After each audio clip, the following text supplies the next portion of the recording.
G'day Mindstars, my name's Aaron Williams. Welcome to Unpack, the show about life shit. Unpack is about raw, honest conversations with people from all walks of life to talk to them about their remarkable stories of well-being and resilience. Today we have with us Haans Siver, who is the chief mate and ship manager on the Steve Irwin, the beautiful ship where we are now, and with Sea Shepherd Global. So, looking forward to having a chat. Should we head downstairs? Yeah.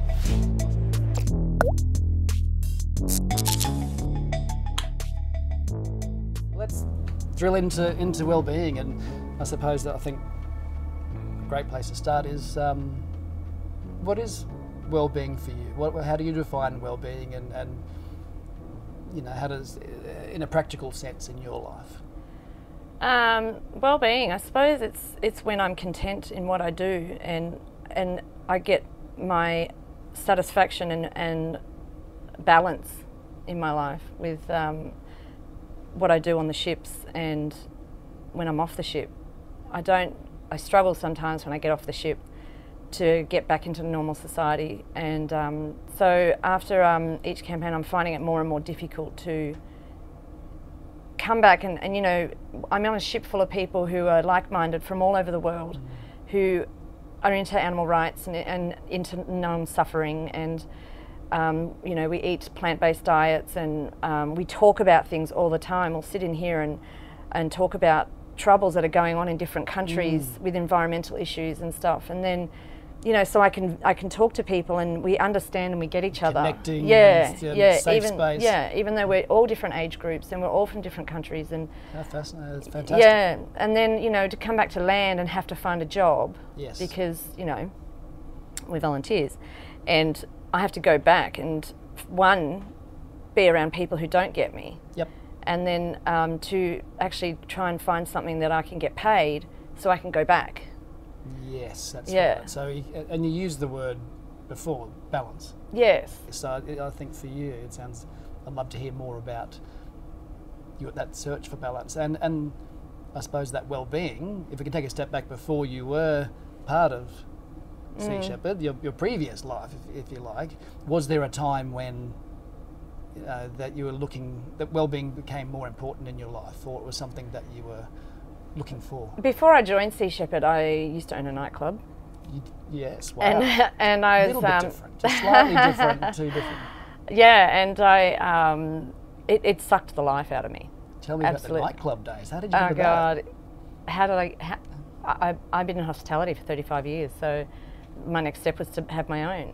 It was right in the gay side of Melbourne, and so the club turned into a gay venue, which was fine. I had drag queens as managers, and you know, and I had a lot of fun, but it did suck the life out of me. You know, you have to be there on the go all the time, promoting it and trying to find the money to pay the rent, and having nights, and sometimes they're not successful, and sometimes they are, and there's no consistency, and you know, you have staff that rip you off, and you know, DJs that don't show up, and you know, it's an ongoing battle all the time, and no one has their heart in it like you do. So you constantly always, you can't handball to someone else, you have to do it yourself. Did you think coming into it that this was, because I'm always interested in the difference between career and calling, you know, did you think coming into it that this was going to be the rest of your life, or was this going to be something you were passionate about? And well, I was supposed to do it with my partner at the time, but 5 weeks before we opened, and I'd already bought the place and everything, he cheated on me. You're joking. So I had to do it myself.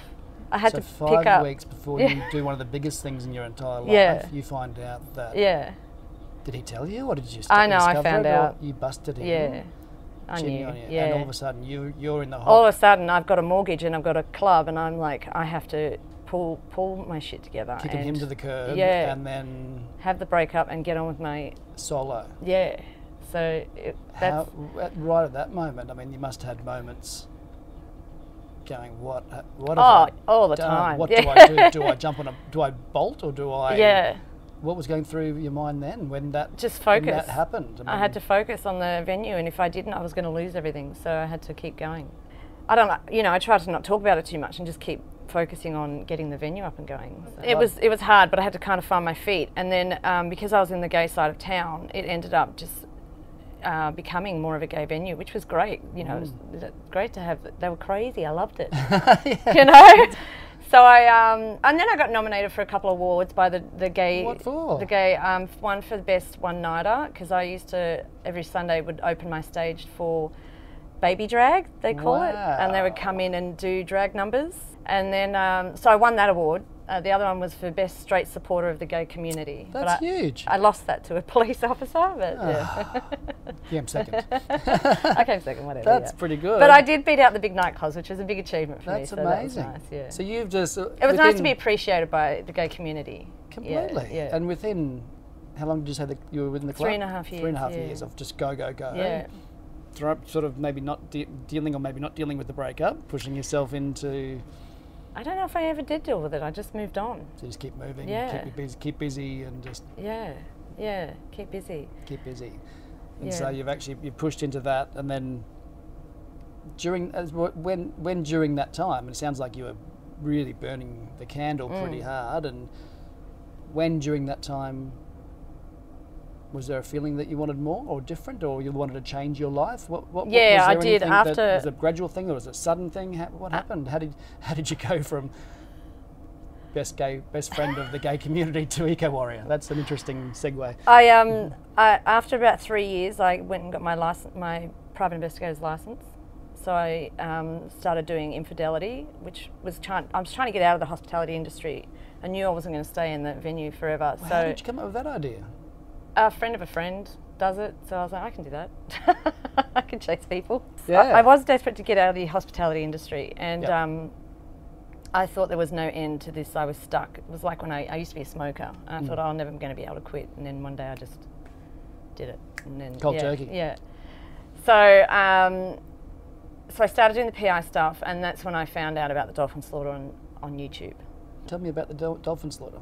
I saw this video of a dolphin being slaughtered in Taiji.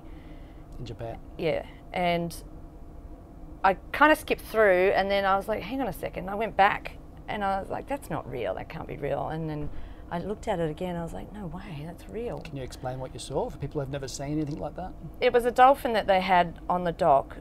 Obviously, you know, it needs to be in the water, but it was on his side, and they got a knife and they just cut him right down the front like that. Alive. Yes, and he was convulsing, and he had bent backwards, and the blood was pouring out. Oh, wow. So I thought it was a Photoshop thing. You know, that's like, no way would anyone do that to a dolphin. real. Who would do that to a dolphin? And so I found out it was real. And then I started to move away from the venue and lost the passion for it and stopped promoting it. And in the end, I literally shut the doors, sold all the furniture, and walked away. So you said that's it? That's drew, it. Drew a line? Done. Lost a lot of money. Blaz. Yeah, I went into a really deep, dark hole, definitely. And At that time? at that time, I wouldn't speak to my family. It was definitely a life-changing time for me, you know. I was still kind of trying to do the PI stuff to sort of have some income. Yep. The club was gone. It was literally a weight had lifted off my shoulder when I locked the door and walked away. And I do not to this day regret it at all. It was my pride, I think, that kept me hanging on to it. What do you mean? Well, because I always thought I had to be a career woman. Yeah, okay. That's somewhere, Yeah. that's been fed Yeah. into you Yeah. from society, Yeah. your parents, whoever, Yeah. going, Yeah. you need to be a career woman. It's like when I left the club, everything went dark. But when I found out about activism, it all lit up again. It was like oh, now I can actually do what I'm supposed to do.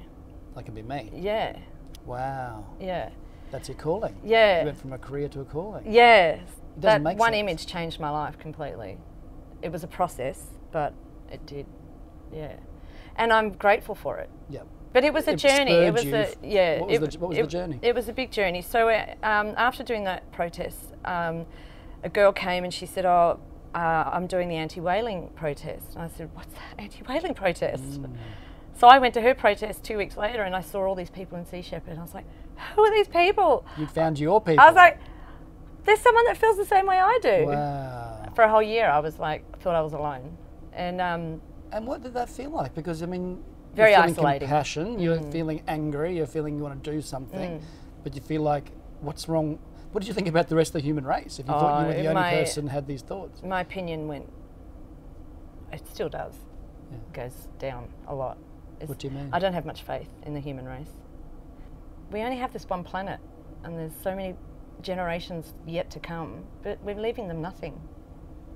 So I started to come out of that when I found out about Sea Shepherd, and then so I joined the onshore chapter, and I was still doing PI stuff, and I joined ALV, which is Animal Liberation Victoria, and then I ended up, I slowly became vegan and realised that there's absolutely no need for me to consume animal products. Talk to me about that. So what was that something you had in your mind about? So why vegan? Because for people who don't understand. I would be a hypocrite to be going out and saving the animals or trying to raise awareness and consuming them at the same time. You know, with cattle or animal agriculture and the damage it does to the earth, but yet here we are going out trying to save the earth. It doesn't go hand in hand. It doesn't make any sense. Yeah. So we would be hypocrites if we had any animal products on the ship. I think Our whole fleet is Leonard vegan. Cohen who said something like, when he started being a vegetarian, said since he stopped eating meat, he felt much better around animals. Yeah. And he felt much more honest when he patted a dog. Yeah, yeah. You know, it's that idea, and all of a sudden you can, you know, That's it's like, it, yeah. you can look a cow in the eye and say, I'm not going to eat your cousin. Yeah, yes, yeah, that's it, exactly. So I started protesting with Animal Liberation Victoria, and we sat on a chicken roof for 12 hours and I got arrested. Sat on a what? Chicken roof. Of a shed, like a chicken shed. Yeah. chicken shed. So they were slaughtering for food. Was it? Yeah, eggs battery hens. Battery hens, yeah. Wow. So you got arrested? So I did that, got arrested, and that your first that time was being very arrested, liberating, to be honest. You're in. Well, I was kind of like, I don't care. I'm going to stand up for something. I was quite proud, not proud to be arrested, but proud to know that Completely. that we sat up there for 12 hours and they couldn't get us down. And it rained. We had to pee on the roof in a bucket, and all that sort of stuff. But when we got down, the police officer said to me, he goes, "I'm sorry that we have to arrest you. You understand that we're just doing our job." And I said, "Yes, I understand. I appreciate that." I said, "But you all understand we're just doing our job." Even watching you as you're talking about this, you go from the club to you came alive. You sound like you found a purpose for living and your reason. Which is and it's amazing. it was a very liberating day, the whole day. Can I ask a question, just going back to the well-being thing? What's the difference in the way you felt physically and mentally and emotionally between those last days at the club and then as you talk about protesting on the chicken roof? Mentally, I had disconnected from the venue and hated every day getting out of bed, lost the passion for it. And that's when I went into the slump. But then when I came out, and between that and being arrested, it was like I'd found my calling, found myself again. And going to these groups like ALV and Sea Shepherd, it's like I had a support system. And now I'm meeting like-minded people, and it's just grown so much. I've been vegan 8 years now, so it's the best feeling in the world, knowing I'm not contributing to any suffering. Yes. And that gets me up every day. You've got your purpose. Yeah. So let's talk about that. So you've gone from that place of darkness, anger, hate, confusion, people around you going, what are you doing? You've found this purpose. You've found this way you've driven yourself forward. I mean, it sounds like you didn't reach out for help from anyone. No. It sounds I like you wrote were a 6-page almost suicide letter. That's a long one. That's a long I wrote a suicide letter. 6-page suicide letter. I put it in a folder and I put it in the top of my thing, and I've never read it since. What did it say? I don't remember. I was drunk when I did it. But it was... It was all the something emotion you'd coming thought out. About. Something you thought about it, and that's a I've cathartic. never told anyone this. We won't tell anyone. So in the vault. Not even my mum knows. But I think it's not. It's very common. I mean, I suppose because of the job that I do as a mental health clinician, it's so common, and in some ways it can be cathartic. It's therapeutic to write that letter, but it's also interesting you don't remember what's in there. But I know that because I was quite drunk when I wrote it, and I purposely put it away, and I knew that if I read it again, it would bring all that back. Yep. So I've never read it again. Yep. That's why I blocked it out. Yep. That way I don't need to go back to that dark spot. I don't want to be that. That person is gone. Yeah. Completely. So did the drinking stop up? Yeah. So It was like a moment. I still like a beer. We all like a beer. I can't drink wine anymore. Oh, really? Yep, cannot drink wine anymore. Yeah, blackout. Bottles of vodka? Yeah, no, don't do that. and that's Gave that up. So it sounds like that was a really central key moment in your life. Yes. That could have, in some ways, it's just... At the time I was very ashamed of it, but now knowing... Ashamed of what? How I literally became an alcoholic. I was like drinking myself to death. It's like I had lost everything in me. No passion, no desire, nothing. And then it was definitely Sea Shepherd that pulled me out of that. Yeah. Good for you, but it's... I did it on my own, yeah. And I suppose I would think there's a lot of people watching who could be in that moment or close to that time, and there's so many people, I think many of us go through that point at some time in our life. What advice would you give people who might be in that moment where they're writing that letter? Write the letter and put it away. Yeah. I don't know, like, I don't like to... everyone goes through their own journey, and people are in holes deeper than others, and you have to find what it is that to pull yourself out of there. Like, what is your passion? If you don't like your job, quit it. Yeah. Go get a new one. Find something else. Go do some volunteer work. Great. Go work in an animal shelter or something. Great suggestion. That sort of stuff, and that connect with something, or connect with someone, connect with an animal, or connect with a person, like, and find your passion again. That's what I think. And I think that's amazing advice. So the volunteer work I was doing made me find my self, but then I started the education with Sea Shepherd, and going to schools and teaching kids. That was always nice, and I sort of did that in between my PI work. I was able to... So this is all voluntary? You're going into a full voluntary commitment to, and the spark for you, or the what did you think you wanted to do? What did you know what the mission was? No, or, no, you just I was doing the PI stuff, and then I started using my license. I can do undercover work in factory farms, and I helped shut down the Geelong sale yard for animal cruelty with as a spy. Undercover footage I got. Yeah, so it's kind of working for me now. I use my license for that. I don't do the infidelity anymore. Isn't that fascinating? But that's exhausting. That's kind of a beautiful little... Yeah. Coming together of different career paths. So I've used it now to help me do what I do, with the activism side of stuff. So, then with Sea Shepherd, I never thought in a million years I could be a crew member, even when I was doing the education. Why? Well, I didn't know how. I didn't know you could. I was like, these people are amazing. They're untouchable. You couldn't actually visualise yourself in there, thinking that you didn't have... I never thought I was good enough to do that. So your brain's telling you're never going to be able to crack. You can't live up to that. When did that start to change? I picked up a job managing a club in Melbourne on the weekends, so I still had my weeks free to do what I needed to do, and I hired one of the girls who was an onshore volunteer as well, and she, as a bartender, and she said, I'm going to apply for crew. And I said, can you do that? Wow. She said, yeah, I'm going to apply for crew.